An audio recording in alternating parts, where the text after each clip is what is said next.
aksi nyata saya, yaitu denominasi budaya positif di lingkungan sekolah kita TKID Al-Muntazah. Kemudian yang kedua, salawat beriring salam, marilah senantiasa kita limpah curahkan kepada baginda Nabi Muhammad Sallallahu Alaihi Wasallam, yang mudah-mudahan kita semua mendapatkan syafaatnya di yaumul qiyamah. Amin amin ya rabbal alamin. Baik ibu-ibu, sebelumnya saya mau ucapkan terima kasih kepada ibu-ibu semua yang sudah bersedia meluangkan waktu pada sore hari ini.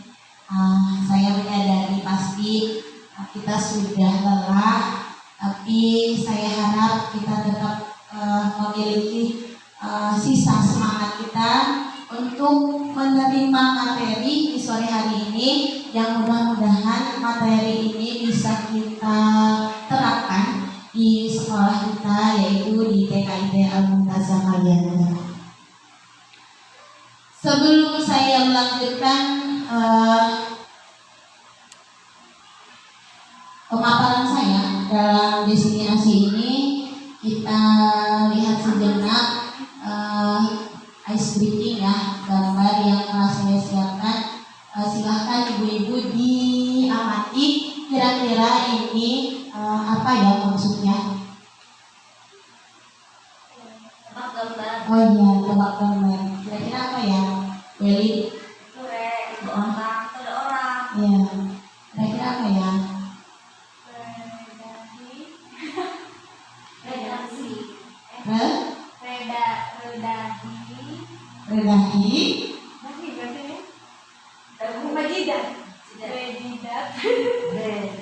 Rekening. Oke. Bu Fitri boleh sampaikan?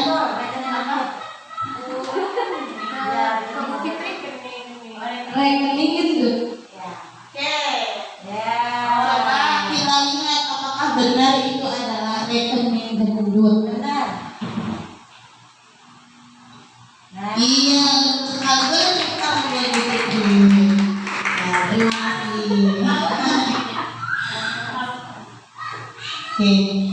Selanjutnya teman-teman, sebelum kita lanjutkan ke slide selanjutnya, mari kita sejenak untuk meniatkan mengosongkan seluruh beban kita yang ada di luar sana. Sejenak kita nawaitukan untuk memahami sedikit materi yang mudah-mudahan walaupun sedikit bisa berimbas dan bisa kita terapkan untuk sekolah tercinta ini. Saya yakin teman-teman semua memiliki visi yang sama dengan saya. Kita semua pasti ingin memajukan sekolah ini dan bagaimana kita bisa saling berkolaborasi menjadi satu kesatuan, satu bahasa dan satu visi dalam memajukan sekolah kita ini. Selanjutnya kita buat kesepakatan dulu. Di sini ada, sebelum kita mulai forum diskusi ini, forum diseminasi ini, kita membuat kesepakatan. Yang pertama, kita saling menghargai. Kedua, menjadi pendengar yang baik. Kemudian yang ketiga, semua peserta memiliki kesempatan untuk menyampaikan gagasannya. Jika ada yang ingin ditambahkan, monggo. Ada lagi yang mau ditambahkan untuk kesepakatannya? Cukup? Kita lanjutkan ya. Baik. Selanjutnya, Ibu boleh dibantu ya.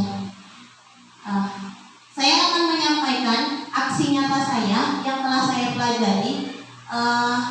Diseminasi ini adalah penyampaian informasi atau penyampaian apa yang telah saya pelajari tentang budaya positif di pendidikan guru penggerak, tepatnya di modul 1.4. Nah, seorang guru yang baik harus memiliki kemampuan dalam mewujudkan budaya positif di sekolah. Budaya positif tersebut dapat dijalankan dengan menerapkan konsep-konsep. Ada 6 aspek, yaitu yang pertama adalah disiplin positif. Kemudian yang kedua adalah motivasi perilaku manusia. Yang ketiga adalah keyakinan sekolah atau keyakinan kelas. Yang keempat adalah kebutuhan dasar manusia. Yang kelima adalah posisi kontrol restitusi. Kemudian yang keenam adalah segitiga restitusi. Nah, sebelum kita beranjak ke materi berikutnya, ibu-ibu tahu nggak sih, teman-teman tahu nggak sih, disiplin positif itu apa? Yang kira-kira ada di benak teman-teman kalau dibilang disiplin positif di sekolah. Apa sih kata disiplin positif itu? Atau sudah pernah dengar, atau teman-teman kira-kira bisa menerawang disiplin positif itu apa? Kalau melihat dari gambarnya, kira-kira apa yang bisa teman-teman perhatikan dari disiplin positif?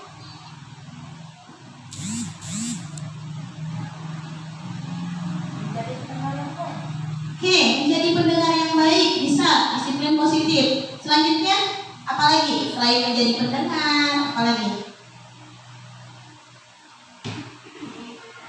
Mengikuti aturan dengan baik, boleh. Apalagi selain itu?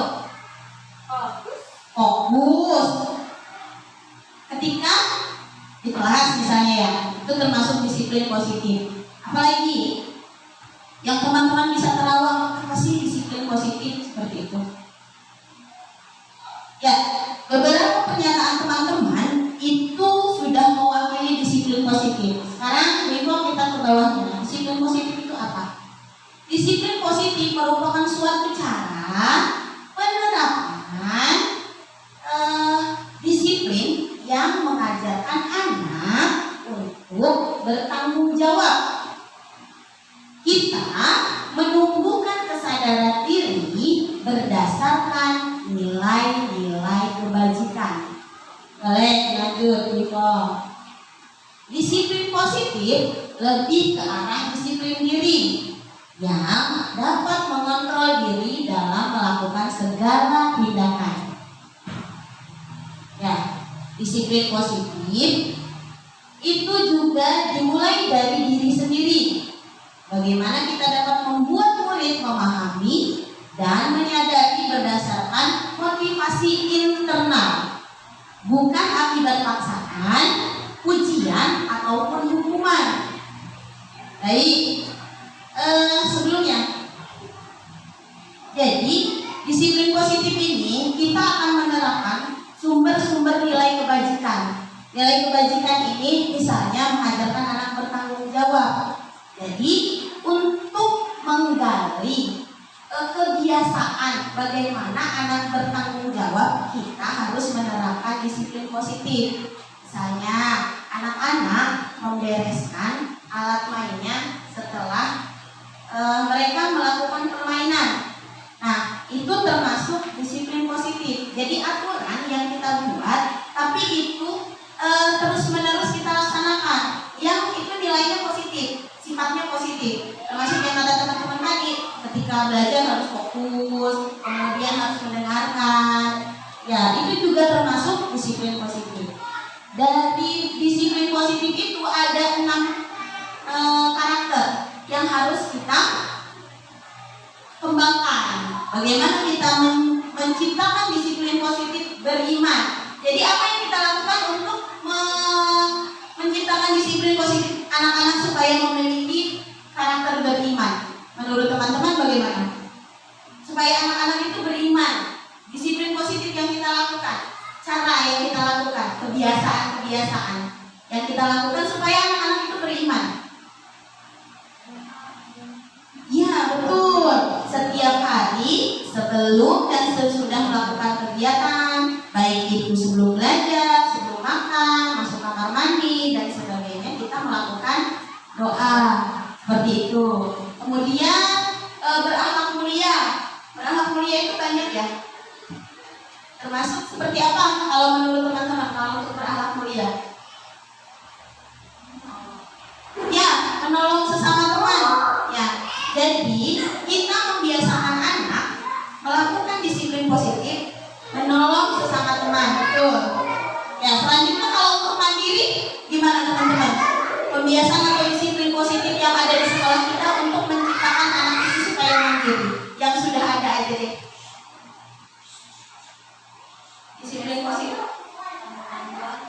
memakai sepatu tanpa bantuan. Apalagi? Makan sendiri, tidak disuapi. Selanjutnya? Membereskan makanan atau alat mainnya. Menaruh sendal ke tempatnya. Itu juga termasuk kegiatan yang menstimulasi disiplin positif tentang kemandirian. Ya, jadi kesimpulannya teman-teman, dari seluruh rangkaian kegiatan yang kita lakukan, termasuk anak datang tepat waktu juga itu termasuk kemandirian ya, bahwa anak-anak bisa mengatur dirinya sendiri, termasuk kebutuhannya, termasuk bagaimana dia bersikap dengan orang, itu juga termasuk mandiri. Dia berani tampil di depan umum, itu juga termasuk elemen kemandirian. Berkebinekaan global, bergotong royong, kreatif, dan bernalar. Selanjutnya, nah, untuk aspek yang kedua ada motivasi perilaku manusia. Kalau motivasi itu apa sih, teman-teman? Dorongan yang menyebabkan perilaku manusia. Apa sih dorongan yang menyebabkan perilaku manusia itu sendiri? Baik, kita lanjut pelan-pelan ya teman-teman. Jadi motivasi perilaku manusia. Saya kasih contoh nih, misalnya teman-teman datang ke sekolah, padahal waktu masuknya adalah jam 7 misalnya. Tapi teman-teman datangnya kurang dari jam 7 atau jam 7, tidak datang terlambat. Hal yang memotivasi teman-teman untuk datang lebih awal atau tepat waktu itu apa? Ingin apa tuh? Kenapa teman-teman kok bisa datangnya lebih awal? Supaya nggak kesiangan. Oke, apalagi? Welly boleh di video. Biar nggak kesiangan. Oke, biar nggak kesiangan. Ada lagi? Selain supaya nggak kesiangan, teman-teman datangnya nggak kesiangan nih, tapi datangnya tepat waktu. Apa yang memotivasi teman-teman untuk datang? Kok teman-teman itu datangnya tepat waktu? Kan bisa aja teman-teman datang terlambat. Apa yang memotivasi? Karena apa Bumia? Coba biar kita lagi Bumia di ini. Karena apa? Karena piket. Oke.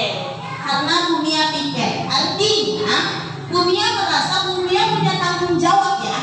Artinya karena tanggung jawab piket, Bumia datang lebih awal. Artinya motivasi perilakunya adalah karena piket. Ada yang lain nggak kalau nggak piket? Oh, takut dimarahin berarti. Berarti motivasinya takut dimarahin dong. Iya, takut dihukum ya. Nanti dipotong gajinya gitu. Oke. Ya, itu termasuk jenis motivasi perilaku manusia. Ibu boleh slide selanjutnya? Ya, ini ada 3. Secara teori ada 3 motivasi perilaku manusia. Yang pertama, yaitu untuk menghindari ketidaknyamanan atau hukuman. Seperti yang Bumia sebutkan tadi. Nanti saya dikata-katain sama teman saya. Iya, kami terlambat katanya gitu. Nah, untuk menghindari ketidaknyamanan atau hukuman itu, Bumia datangnya tepat waktu gitu. Kemudian untuk mendapatkan imbal atau penghargaan dari orang lain. Wah, nanti kalau misalnya datangnya tepat waktu terus nih, di akhir tahun atau akhir bulan ada duit dari bendahara, ada transport tambahan misalnya gitu. Nah, berarti itu motivasinya karena ingin penghargaan. Kalau yang pertama tadi karena takut akan hukuman. Kalau yang kedua ini ingin mendapatkan penghargaan. Kemudian yang ketiga, untuk menjadi orang yang mereka inginkan dan menghargai diri sendiri dengan nilai-nilai yang mereka percayai. Jadi kalau yang ketiga ini adalah ada nilai-nilai di dalam dirinya. Apapun yang terjadi, saya harus datang tepat waktu. Walaupun nggak ada yang menghargai, nggak ada penghargaan, nggak ada hadiah, walaupun sebenarnya nggak ada yang menghukum dan nggak ada yang mencibir, pokoknya saya harus datang tepat waktu. Jadi dimanapun bentuknya, misalnya dimanapun itu kegiatannya, jawab di situ. Saya punya tanggung jawab seperti itu. Jadi kalau yang ketiga ini ada dari dalam dirinya sendiri, bukan dari takut karena hukuman atau pengen dihargai. Oke, selanjutnya berikut. Ini ada keyakinan sekolah atau kelas.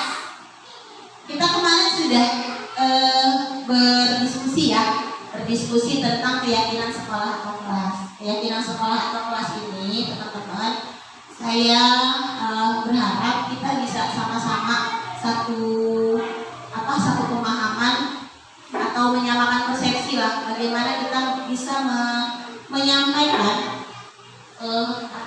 melakukan keyakinan kelas. Sebenarnya keyakinan kelas itu atau keyakinan sekolah itu sudah kita laksanakan di sekolah kita ini, hanya belum terstruktur.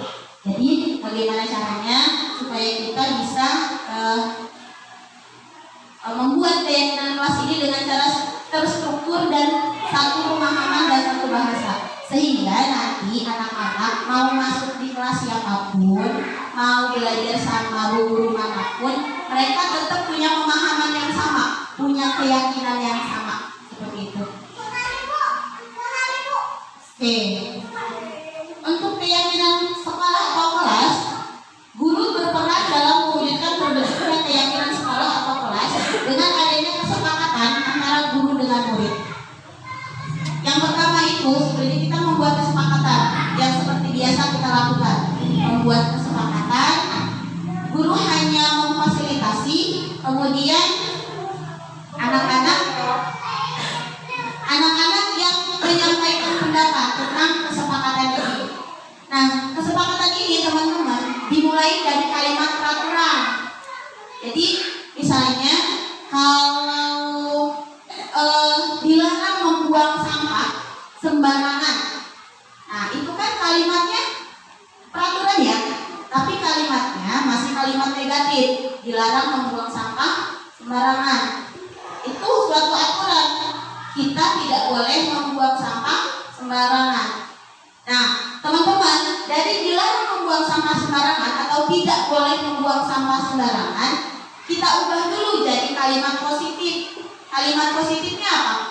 Kalau jangan buang sampah sembarangan, kan kalau jangan buang sampah sembarangan ada kata jangan tuh di situ, berarti kalimatnya kalimat negatif. Supaya kita tidak memberikan kalimat negatif sama anak-anak tentang keyakinan kelas ini, maka kita harus buat kalimatnya jadi kalimat positif dulu.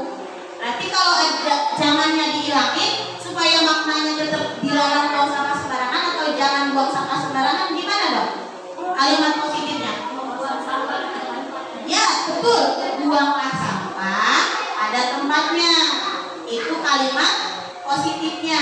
Kemudian keyakinan yang harus dimiliki sama anak-anak yaitu menjaga kebersihan.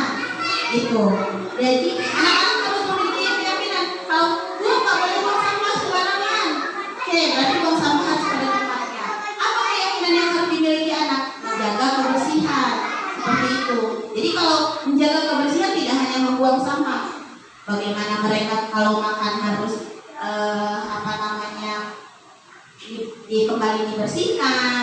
Kalau mereka punya sampah, kemudian mereka bagaimana harus bersikap, itu semua tercakup dalam bagaimana mereka memiliki keyakinan untuk menjaga kebersihan. Itu tadi salah satu contoh. Nah, nanti kita akan menyamakan persepsi ini di setiap kelas. Saya harap kita semua akan membuat suatu keyakinan.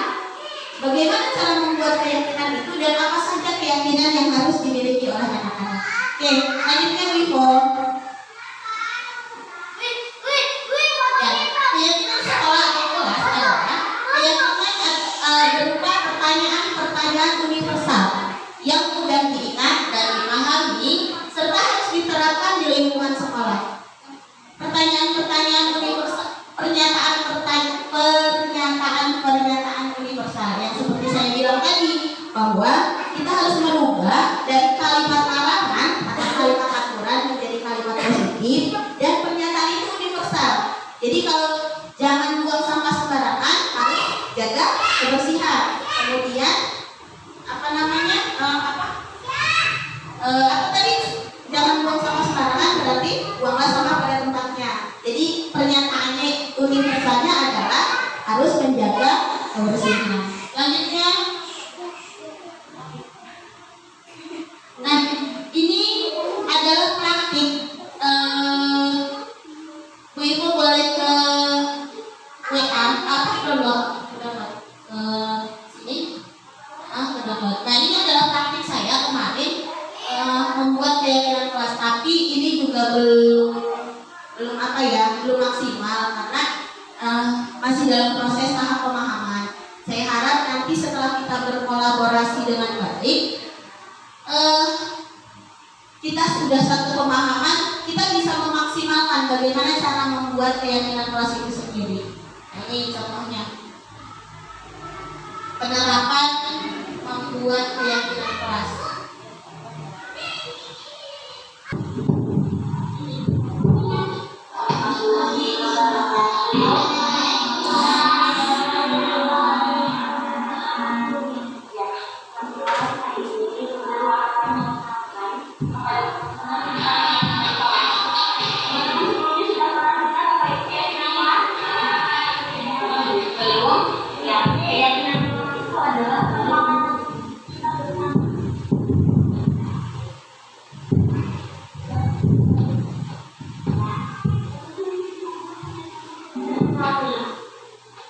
Keyakinan kelas. Nah, kalau menurut teman-teman ini apa ya? Kalau menurut teman-teman ini apa?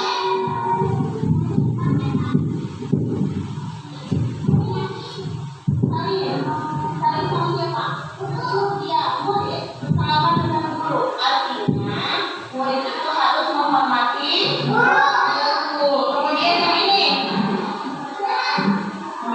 iya, kita berdoa bagaimana sikapnya? Diangkat tangannya kalau berdoa itu. Kalau berdoa itu nggak boleh mainan. Artinya kita berdoa harus fokus, bersungguh-sungguh, dan juga tangannya di. Kemudian ada ini seperti ini. Apa? Ya. Jadi teman-teman, langkah pertama adalah kita mengenalkan dulu sama anak-anak keyakinan atau kesepakatan. Jadi apa namanya kesepakatannya itu kemarin saya buat lewat gambar. Jadi guru ada yang bersalaman sama anak-anak. Jadi anak-anak itu mengenal dulu apa saja yang harus disepakati seperti itu. Karena kalau hanya membuat apa kesepakatannya, anak-anak itu cuma bilang nggak boleh pukul-pukul teman, nggak boleh cubit-cubit, nggak boleh apa namanya dorong-dorong teman, hanya itu saja gitu. Jadi yang pertama saya memberikan pemahaman dulu tentang apa saja kesepakatan atau keyakinan yang harus dibuat oleh anak-anak. Yang pertama itu ditanya kesepakatannya dulu, kemudian diberikan kalimat positifnya, lalu dikenalkan keyakinannya. Seperti itu, keyakinannya itu apa aja. Jadi gambar-gambar. Pertama saya kenalkan gambar-gambar keyakinan kelas. Ketika teman-teman berdoa harus seperti apa. Kemudian ketika berbaris, teman-teman itu harus seperti apa gitu. Kemudian ketika kegiatan belajar mengajar, apa saja yang sikap teman-teman itu seperti apa. Jadi itu didiskusikan sehingga timbullah pemahaman apa saja sih yang harus diyakini sama anak-anak seperti itu. Nah, setelah anak-anak memiliki pemahaman itu, anak-anak saya kasih kertas. Bu Ibu boleh setelkan video yang kedua. Anak-anak saya kasih kertas. Kemarin sih saya kasih stick note. Nah, anak-anak itu yang menyebutkan. Anak-anak menyebutkan misalnya keyakinan kita hari ini kita hari ini akan membuat keyakinan kita akan membuat Oke, kalau sudah siap, sekarang Bu Tati akan bagikan kertasnya.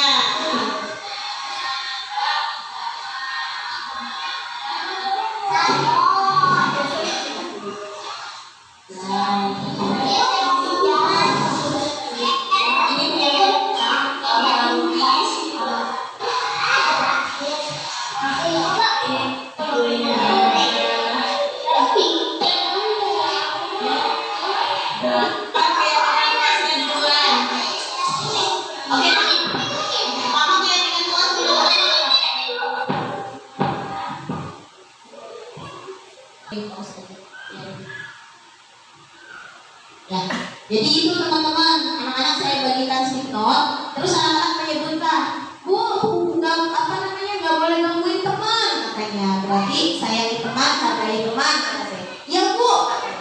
Tulis. Nah, di sini tulis itu anak-anak tulis namanya. Kalau untuk kelas B, kalau untuk kelas A, guru boleh bantu tuliskan namanya. Kemudian anak-anak menempel slipnote itu di karton yang telah saya sediakan.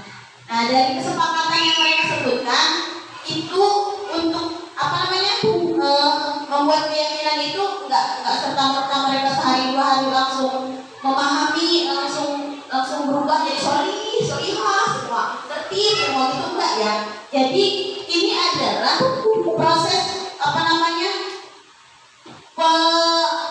pembuatan keyakinan ini adalah proses supaya anak-anak itu meyakini. Jadi ketika anak-anak misalnya ganggu-ganggu temannya, keyakinan kelasnya apa? Jadi digituin aja. Kalau selama ini yang kita lakukan itu kan selalu di awal ya, karena kita cuma 1 jam nih, Terus kita satu-satu kita tanyain. Nah udah gitu kita simpulin kesepakatannya apa, konsekuensinya apa, seperti itu. Nah itu juga kayaknya makan waktu. Gitu kalau setiap hari banget. Tapi kalau anak-anak udah punya keyakinan, udah kita kenalkan sama keyakinannya ini, jadi kita tinggal pancing aja gitu, sesuai nggak sama keyakinan kelas kita kayak gitu. Memang nggak mudah sih, benar. Tapi teman-teman kayaknya ini cuman kalau udah dijalanin, kemudian nggak langsung 100% anak-anak itu punya keyakinan yang sama. Kayak misalnya ketika doa gitu, doa itu anak-anak harus angkat tangannya, kemudian fokus gitu, nggak ada yang mainan lagi. Anak-anak punya keyakinan itu butuh proses panjang sebenarnya. Tapi ketika ada anak yang udah ngangkat, wah udah hebat loh, misalnya kayak saya nih di kelas Tama itu udah hebat loh, udah punya keyakinan bahwa kalau doa itu dia harus fokus, dia harus angkat tangannya gitu. Ntar besok-besok ada 3 orang yang kayak gitu. Terus nanti lama-lama ada 5 orang gitu. Itu nggak langsung serta-merta langsung mereka berubah, tapi terus kita ingetin.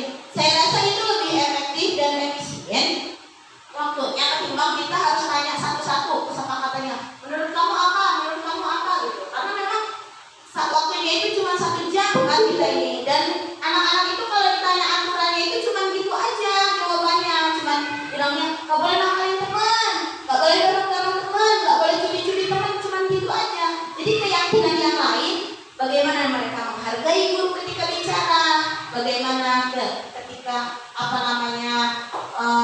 temannya bicara mereka menghargai. Dari seluruh aspek itu mereka nggak ini gitu,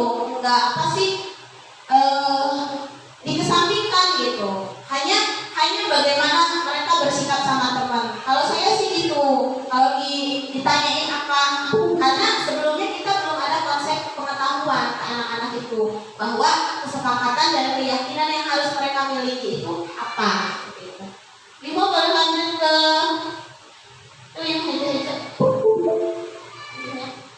Ya. Itu kan tadi ya. Baik, teman-teman, mohon berhadapan dua-dua sama temannya deh.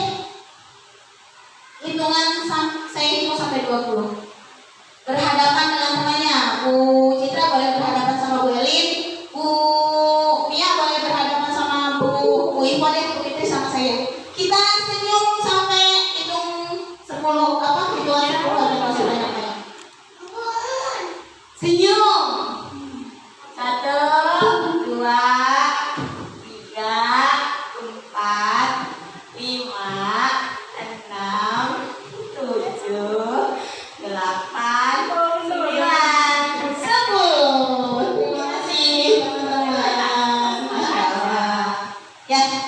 Saya harap dengan senyuman yang teman-teman berikan, dengan awalnya keterpaksaan, teman-teman bisa menghadirkan senyuman yang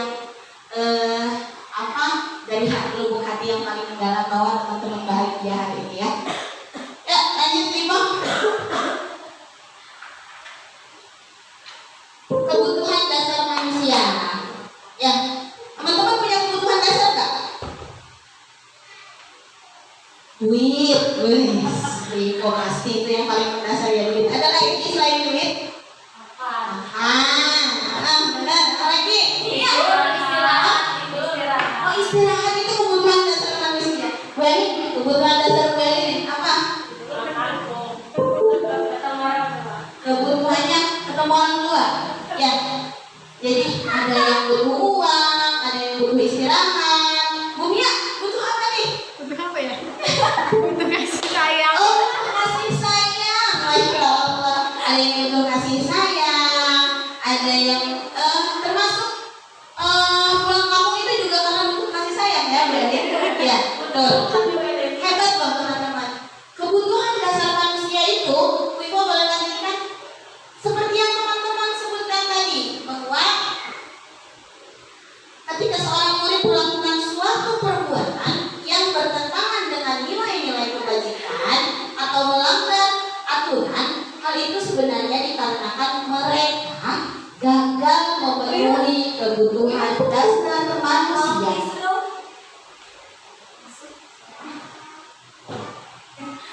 Ya, Ibu boleh lanjutkan? Ya, seperti yang teman-teman sebutkan tadi. Kalau yang ini, Bumia butuh yang nomor 1 sama Bu yang ini. Kebutuhan, bukan. Yang nomor 2, kebutuhan akan sayang dan rasa diterima. Kemudian yang pertama itu kebutuhan bertahan hidup. Kebutuhan nggak ke enter ya. Yang pertama itu kebutuhan bertahan hidup. Kebutuhan bertahan hidup ini termasuk tadi ya, makan, kemudian istirahat itu termasuk kebutuhan bertahan hidup. Kenapa Beli? Oke, selanjutnya yang kedua adalah kasih sayang. Ini seperti yang disebutkan Bumia tadi. Jadi kebutuhan kasih sayang. Kemudian rasa diterima. Rasa diterima ini akan perasaan yang membuat dia nyaman, seperti itu. Rasa diterima. Kemudian yang selanjutnya ada kebutuhan penguasaan. Yang selanjutnya ada kebutuhan kebebasan, dan yang terakhir adalah kebutuhan kesenangan. Kayaknya untuk sore hari ini teman-teman membutuhkan semua ini ya. Iya. Ya, Ibu lanjut. Nah, ini ada studi kasus. Studi kasus. Kita akan menentukan kebutuhan dasar anak murid kita. Ini studi kasusnya. Bumia boleh tolong bacakan. Ya, apa kasus yang kita hadapi saat ini? Ibu Tati adalah wali kelas D5, sedang bingung menghadapi ulas salah satu murid di kelasnya, Danu. Beberapa anak telah mengeluhkan Danu yang seringkali meminta bekal mereka. Bahkan bekal Kenzi diminta hingga habis, dan Kenzi tidak kebagian bekalnya. Jika Anda menghadapi situasi seperti Ibu Tati, apa yang akan Anda lakukan? Menurut Anda, kira-kira apa alasan Danu melakukan hal itu? Ya, Bu, karena menurut Bu, bagaimana kalau menurut ini? Ya itu yang apa penyebabnya? Kenapa ada melakukan hal itu? Karena rumput tetangga lebih hijau dan lebih bagus. Oke, artinya, iya betul. Artinya Danu merasa bahwa makanannya si Kenzi itu lebih enak, lebih menarik daripada bekal dia. Berarti kebutuhan dasar yang dibutuhkan sama Danu apa? Bumia boleh selesaikan sebelumnya. Kalau Danu melihat bahwa bekalnya daripada punya Danu, maka kebutuhan apa yang ingin dipenuhi oleh Danu? Apakah bertahan hidup, apa kasih sayang, apa rasa diterima, kepuasan, kebebasan, atau kesenangan? Kesenangan kayaknya. Kesenangan ya? Iya. Iya, karena dia seneng nih, dia seneng punya temennya, gitu. Ya, selanjutnya. Oh, nah, kalau jika Anda udah, selanjutnya. Jadi, untuk yang pertama, jika alasan Danu karena dia lapar, dan orang tuanya tidak membawakan dia bekal makanan, maka kebutuhan dasar yang sedang berusaha dipenuhi oleh Danu adalah kebutuhan bertahan hidup, seperti itu, atau survival. Selanjutnya, jika alasan Danu karena senang temannya memperhatikan dia, kemudian temannya melaporkan kepada ibu guru, "Bu guru, Danu ini loh, dia ngambil makananku." Terus dia, "Yes, aku diperhatiin sama bu guru." Terus bu gurunya ngedatengin. Kenapa? Ada apa? Dia senang didatengin, diperhatiin. Berarti dia membutuhkan kasih sayang. Jadi kebutuhan dasar yang tidak dipenuhi itu kasih sayang, bukannya dia lapar. Sebenarnya dia punya bekal, tapi dia senang aja gitu kalau ada yang pada perhatiin gitu. Berarti dia butuh kasih sayang dan rasa diterima. Selanjutnya, nah kalau alasan Danu membuat temannya menjadi takut dan menuruti keinginannya, maka kebutuhan dasar yang sedang dipenuhi oleh Danu adalah kebutuhan akan kekuasaan.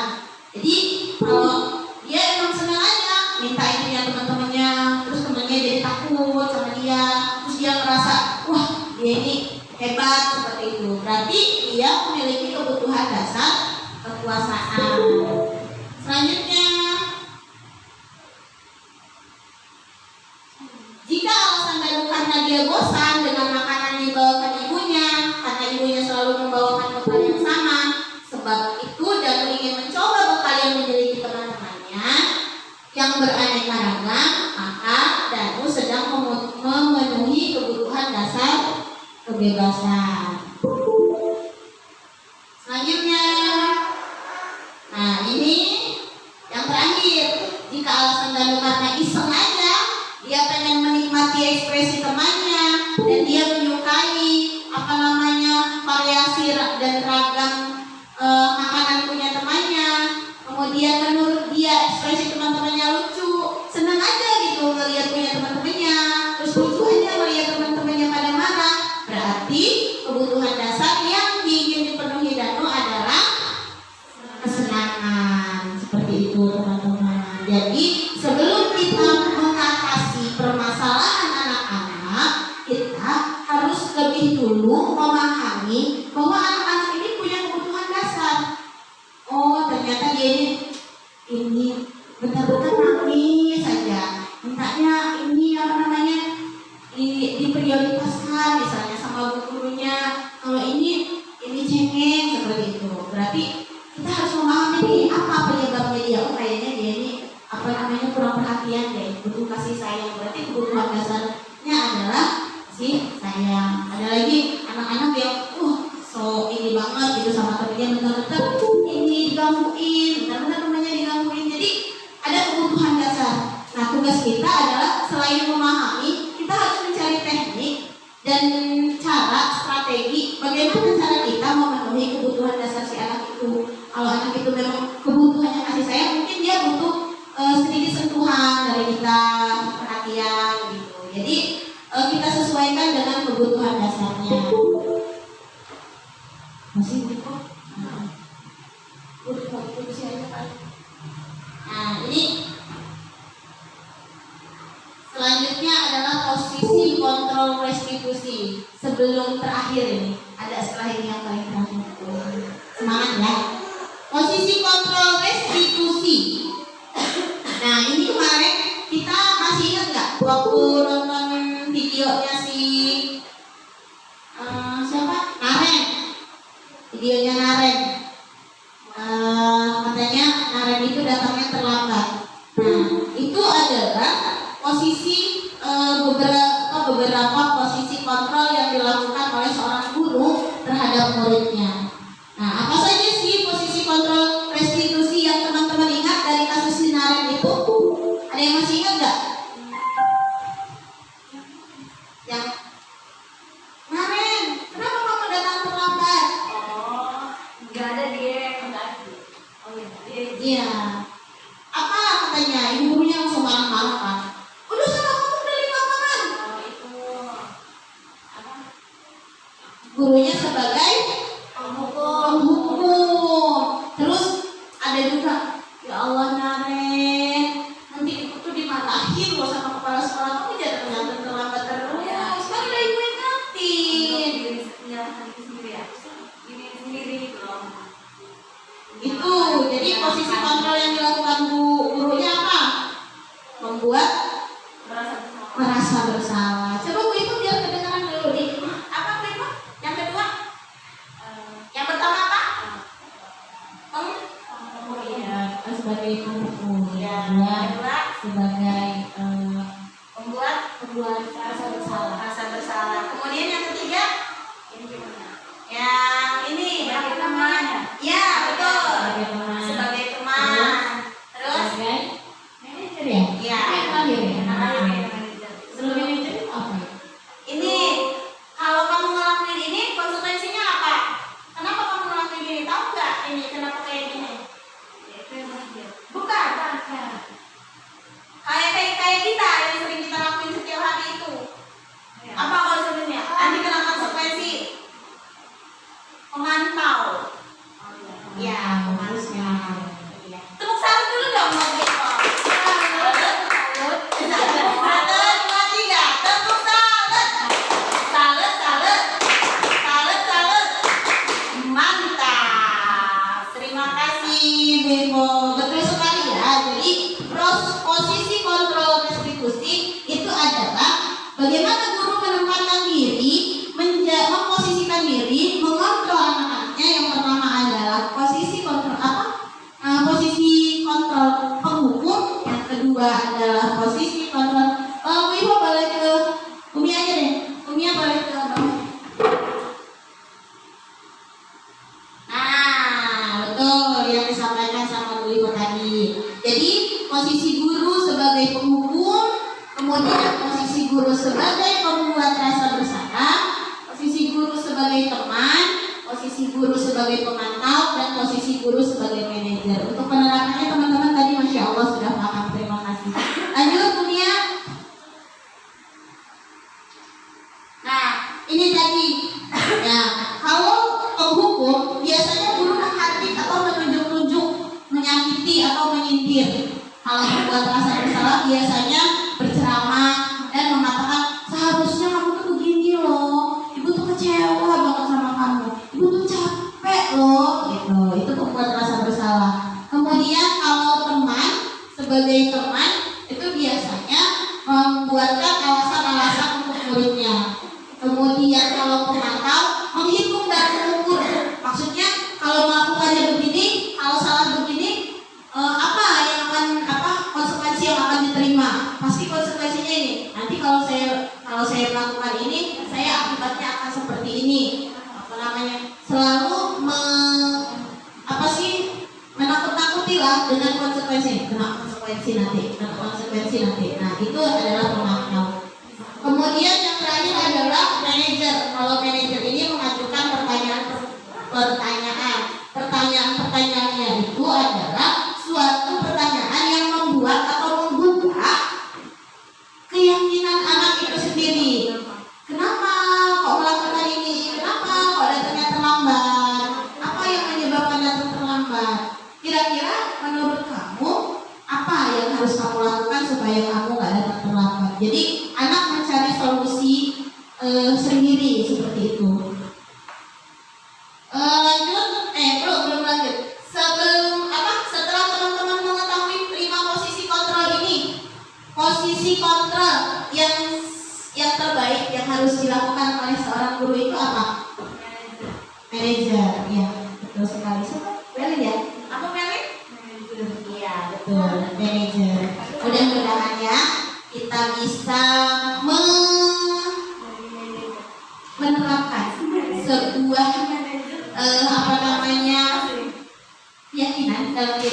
bahwa kita nggak boleh marah-marah kalau ada terus nggak gitu lagi, tapi kita sudah bisa memposisikan diri kita sebagai manajer seperti itu.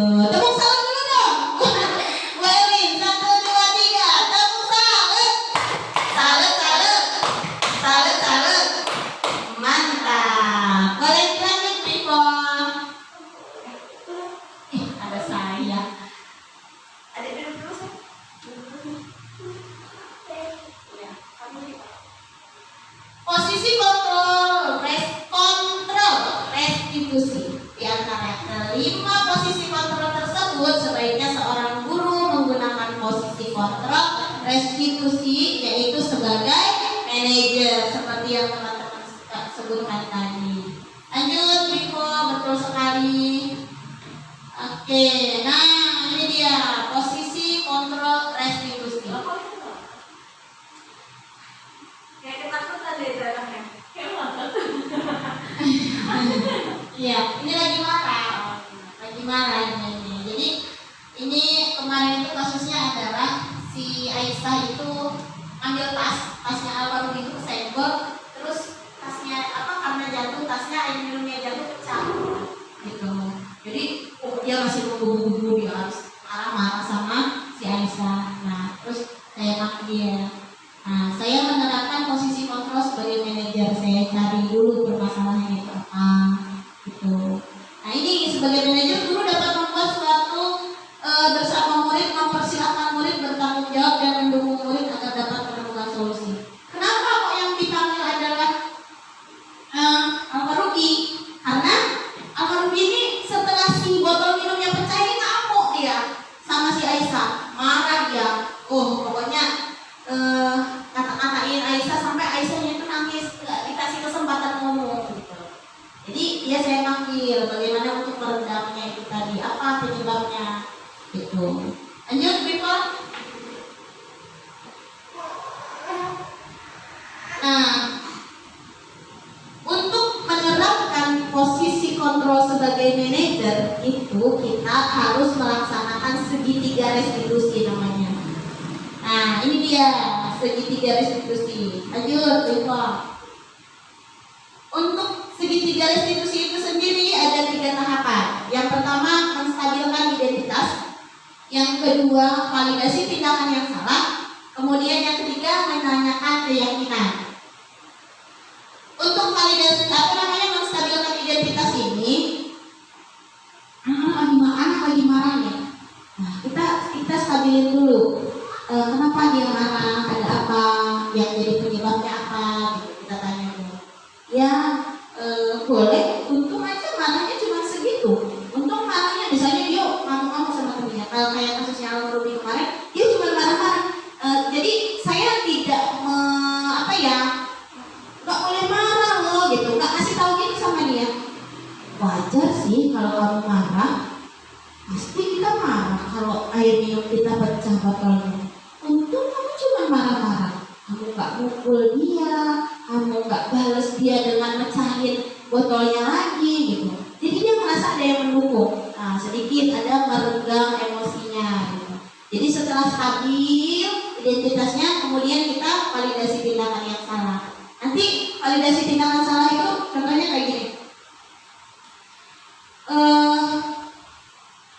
Terus kalau kamu marah-marah, kira-kira baik gak sih orang marah-marah itu? Jadi dia enggak sih Bu, enggak baik. Nah, kalau enggak baik sebetulnya harusnya gimana sih? Ya harusnya nggak marah-marah. Terus tadi udah ngasih kesempatan belum sama Aisyah buat Aisyah ngomong? Enggak Bu, saya cuma marah-marah aja sama dia. Nah, harusnya gimana? Jadi dia sendiri yang ini, harusnya saya lebih baik. Nah, terus menanyakan keyakinan, karena keyakinan ini harus dibuat sebelumnya. Misalnya saya ini teman, buat teman nyaman. Nah, berarti ketika dia keyakinan mana yang belum dilaksanakan gitu. Nah, sebelumnya memang sudah membuat kesepakatan sih, membuat keyakinan itu sama teman-teman. Harus sayang teman. Nah, berarti tadi barusan melakukan itu enggak. Berarti Alhamdulillah harus gimana untuk menyelesaikan hal ini, masalah ini. Kalau supaya kita itu sayang sama teman. Gitu.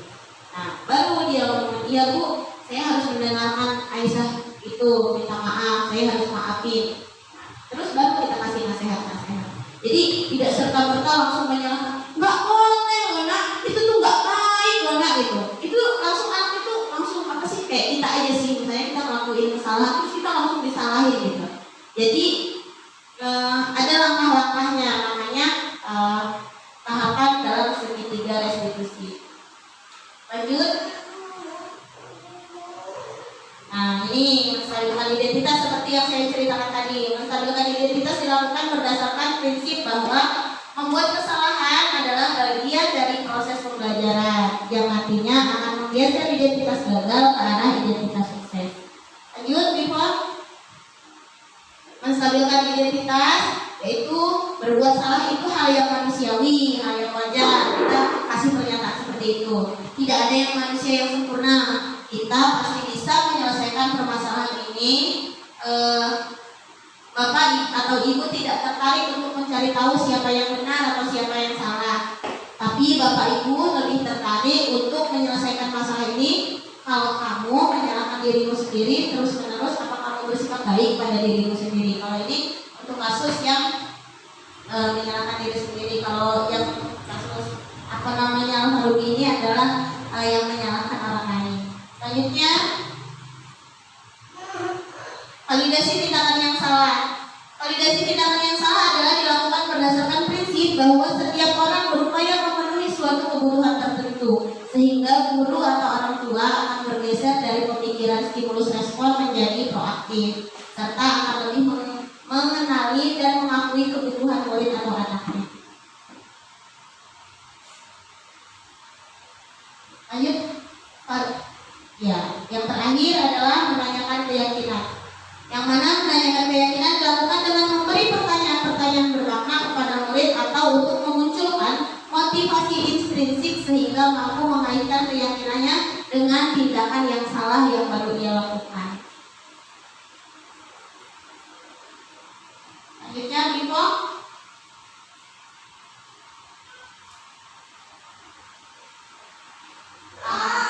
Apa nilai yang kita percaya di sekolah kita? Nilai-nilai apa yang telah kita sepakati? Kelas yang ideal itu seperti apa sih? Kamu ingin jadi anak yang seperti apa?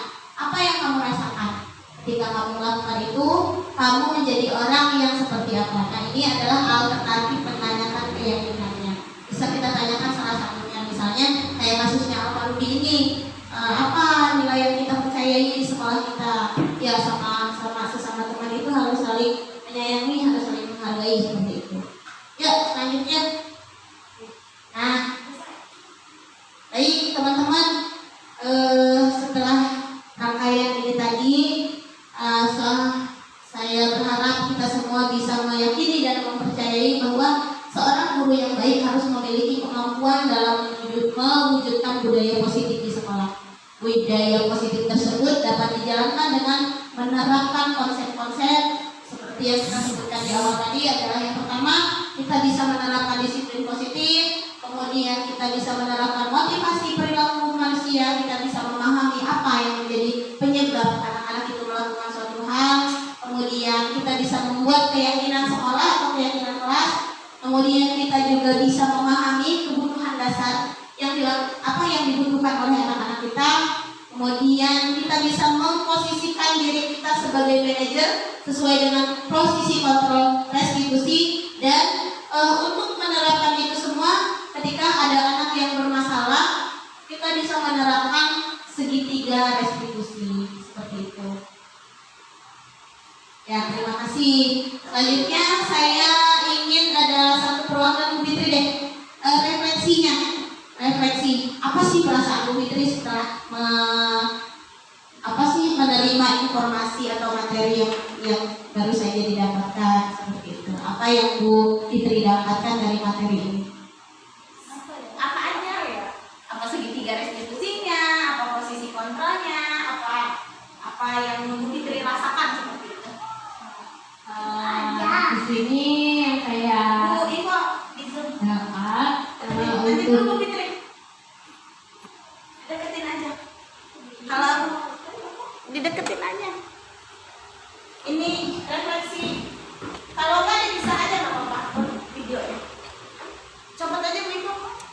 Bisa. Boleh nggak? Hah? Nyanyi? Mau nyanyi? Oke. Bisa nih, bisa. Udah, ya. Bu Fitri ada kamera. Yang sudah didapat tentang ini ya, mungkin lebih ke keyakinan anak-anak di dalam kelas, kemudian tentang disiplin positif. Itu sih yang mulai dicoba untuk diterapkan supaya bisa menanamkan nilai-nilai positif ke anak-anak seperti itu. Terus gimana perasaannya setelah mendapatkan materi ini?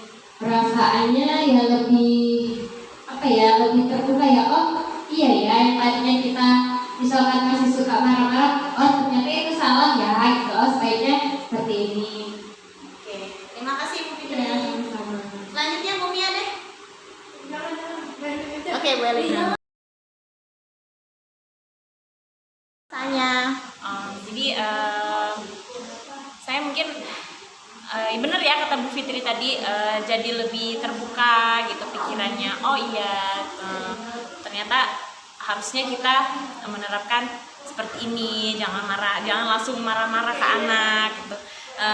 Maunya ya ditanya-tanya dulu anaknya gitu. Terus ya apa ya, perasaannya ya lebih ya terbuka aja gitu. Terima kasih Bu Ibo. Sama-sama. Perasaannya setelah mendapatkan materi ini? Alhamdulillah, materinya luar biasa bagus. Jadi lebih terbuka ya gitu. Banyak banget ilmu yang bisa diambil dari sini. Terima kasih Bu Mia. Warahmatullahi wabarakatuh.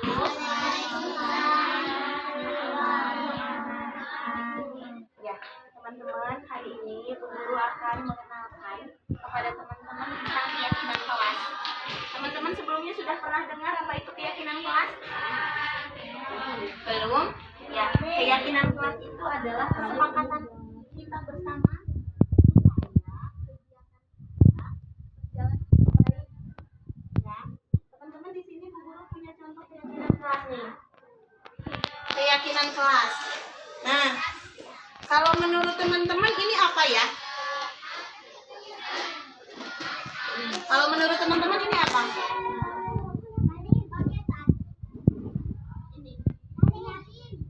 Salim. Salim sama siapa?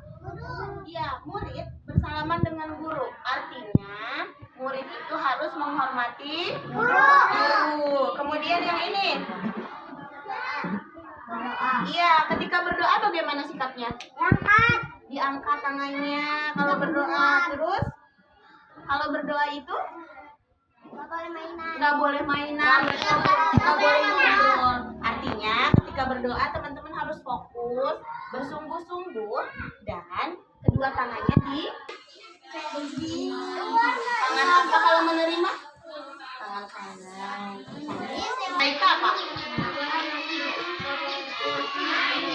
Nggak boleh buang sampah sembarangan, berarti harus menjaga kebersihan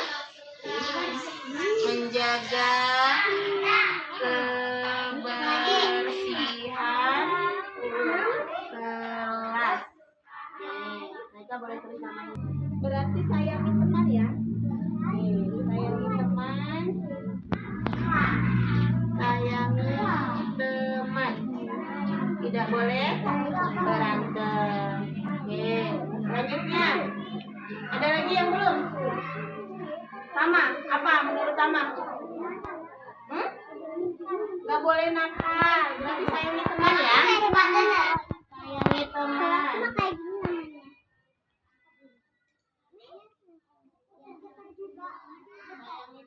tidak boleh.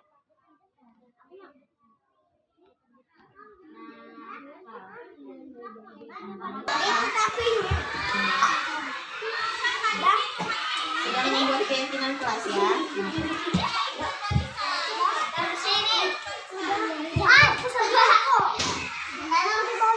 Siapa lagi yang belum ditempel? Mana itu Raiko itu? Nah itu dia. Oh ini. Tidak kan?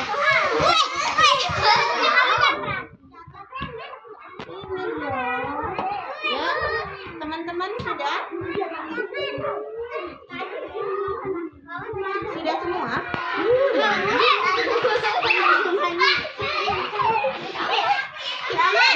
Nggak bisa cinta ya.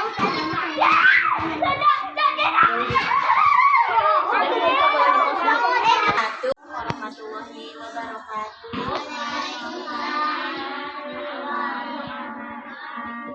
Ya, teman-teman, hari ini Bu Guru akan mengenalkan kepada teman-teman tentang keyakinan kelas. Teman-teman sebelumnya sudah pernah dengar apa itu keyakinan kelas? Belum? Ya, keyakinan kelas itu adalah kesepakatan kita bersama. Nah, kalau menurut teman-teman ini apa ya? Kalau menurut teman-teman ini apa? Ini. Salim. Salim sama siapa? Iya, murid bersalaman dengan guru. Artinya, murid itu harus menghormati guru. Kemudian yang ini.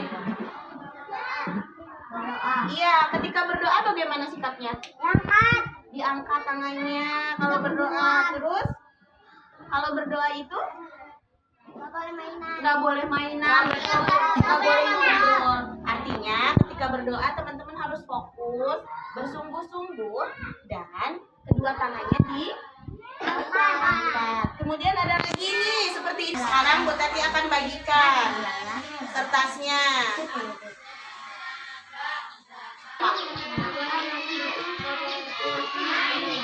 Nggak boleh buang sampah sembarangan, berarti harus menjaga kebersihan kelas.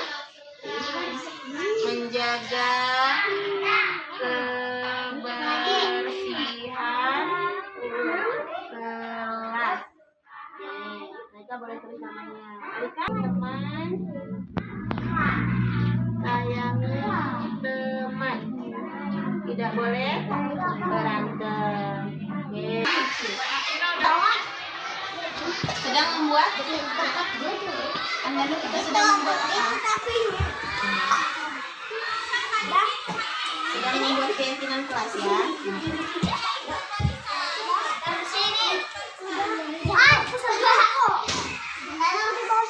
Siapa lagi yang belum mukul? Artinya harus saling sayang sama teman. Gak boleh mukul buat temannya ya.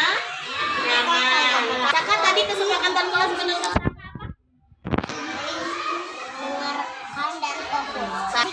ingat sama kesepakatan dan keyakinan kelas kita.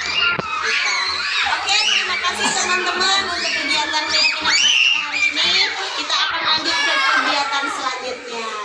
Teman boleh pakai sendalnya, boleh berbaris di depan kelas.